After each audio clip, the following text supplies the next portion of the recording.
नमस्कार दोस्तों, आज हम लोग सीखेंगे कि कोई संख्या भाज्य है या अभाज्य है, ये हम कैसे पता करेंगे। तो आइए देखते हैं। जैसे मान लीजिए यहाँ पे कोई संख्या लिखी गई है 73 और हमें पता करना है कि 73 भाज्य संख्या है कि अभाज्य संख्या है। तो हम कैसे पता करेंगे? तो सबसे पहले देखेंगे कि 73 के नज़दीक कौन सी पूर्णवर्ग संख्या है। 73 के नज़दीक कौन सी पूर्णवर्ग संख्या है? तो हम देख रहे हैं 73 के नज़दीक जो पूर्णवर्ग संख्या है वो 64 है। और 64 किसका वर्ग होती है? 8 का वर्ग 64 होता है। अब 8 से छोटी अभाज्य संख्याओं को हम यहाँ लिख देंगे 2, 3, 5, 7। 8 से छोटी कौन कौन सी अभाज्य संख्याएँ हैं? 2, 3, 5, 7। अब अगर 73 इन संख्याओं में से किसी से अगर डिवाइड हो जाता है तो यह भाज्य संख्या है। अगर इन संख्याओं में से 73 किसी भी संख्या से डिवाइड नहीं होता है तो ये अभाज्य संख्या है। आइए देखते हैं। सबसे पहले 2 से देखेंगे तो यह संख्या 2 से डिवाइड नहीं होगी। क्यों? क्योंकि 2 से वही संख्याएं कटती हैं जिनका इकाई के स्थान पर 0 हो, 2, 4, 6 और 8 हो। तो यहाँ पर 3 है, इसलिए यह संख्या 2 से नहीं कटेगी। 3 से देखिए, 3 से वही संख्या कटती है जिनके अंकों को जोड़ने पे जो योगफल आता है अगर वह 3 से डिवाइड होता है तो वह संख्या भी 3 से कटती है। यहाँ और 7 3 को जोड़ेंगे, यहाँ पर अगर 7 और 3 को जोड़ेंगे तो कितना आ जाएगा? 10 आएगा। 10 3 से नहीं कटेगा। 5, यह संख्या 5 से भी नहीं कटेगी क्योंकि 5 से वह संख्या कटती है जिसके इकाई के स्थान में 0 हो या फिर 5 हो।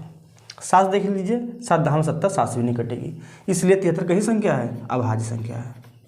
73 प्राइम नंबर है, अभाज्य संख्या है। अब देखिए, जैसे मान लीजिए कोई संख्या यहाँ पे है 107 और हमें पता करना है कि 107 भाज्य संख्या है कि अभाज्य संख्या है। तो हम देखेंगे 7 के नज़दीक कौन सी पूर्णवर्ग संख्या है। तो हम देख रहे हैं 121 107 के नज़दीक एक पूर्णवर्ग संख्या है। 121 किसका वर्ग होती है? 11 का। अब 11 से छोटी अभाज्य संख्याओं को हम लिख लेंगे। कौन कौन संख्या है इससे छोटी अभाज्य? 2, 3, 5 और 7। अब इन संख्याओं से हम चेक करेंगे कि यह संख्या कट रही है कि नहीं कट रही है। 2 से देखिए नहीं कटेगी क्योंकि अंत में इसके 7 है। 3 से भी नहीं कटेगी क्योंकि इनके अंकों का योगफल कितना आ रहा है? 8 आ रहा है। 5 से भी नहीं कटेगी।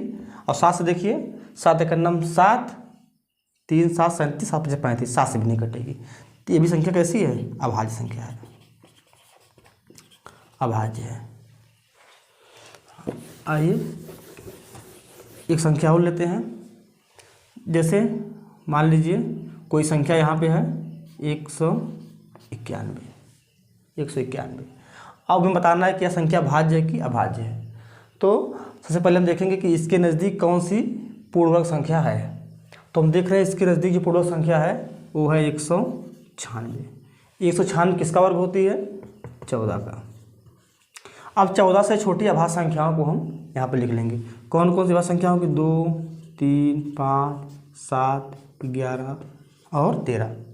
अब अगर यह संख्या इन संख्याओं में से किसी से भी अगर कट जाएगी तो यह भाज्य संख्या होगी। अगर किसी से नहीं कटेगी तो ये अभाज्य संख्या होगी। 2 से यह संख्या नहीं कटेगी क्योंकि इसके इकाई के स्थान पर 1 है। 3 से देखिए, इनके अंकों की जोड़िए पहले, 9 1 10 11 आ रहा है, इसलिए संख्या 3 से भी नहीं कटेगी। 5 से भी नहीं कटेगी क्योंकि इसके इकाई के स्थान कितना? 1 है। 5 से वह संख्या कटती है जिसके इकाई के स्थान में 0 हो या फिर 5 हो। 7 से देखिए, 7 दूनी 14, 5 1 51, 7 से भी ये संख्या नहीं कटेगी। 11 से देखिए, 11 का नाम 11, 8 1, 11 से भी नहीं कटेगी। 13 से देख लीजिए, 13 का नाम 13, 6 1 61 आ रहा है, तो 13 से भी नहीं कटेगी। तो यह कैसी संख्या है? यह अभाज्य संख्या है, यह अभाज्य संख्या है। तो इस तरीके से हम किसी भी संख्या को पता कर लेंगे कि वह भाज्य है कि अभाज्य है। आइए एक एग्जाम्पल और देखते हैं। अब जैसे मान लीजिए 147 है और हमें पता करना है कि यह भाज्य संख्या है कि अभाज्य संख्या है। तो इसके नज़दीक देखेंगे कौन सी पूर्णवर्ग संख्या है। तो हम देख रहे हैं इसके नज़दीक की पूर्णवर्ग संख्या है 144 है। 144 है। ये किसका वर्ग है? 12 का। तो 12 से छोटी अभाज्य संख्याओं को हम लिख लेंगे यहाँ पे 2, 3, 5, 7 और 11। अब दोस्त देखिए 2 से संख्या नहीं कटेगी, 3 से 7 4 11 1 12, 3 से यह संख्या कट जाएगी क्योंकि इनके अंकों के ऊपर कितना आ रहा है 12 आ रहा है, 12 3 से कटता है, इसलिए भाज्य संख्या है।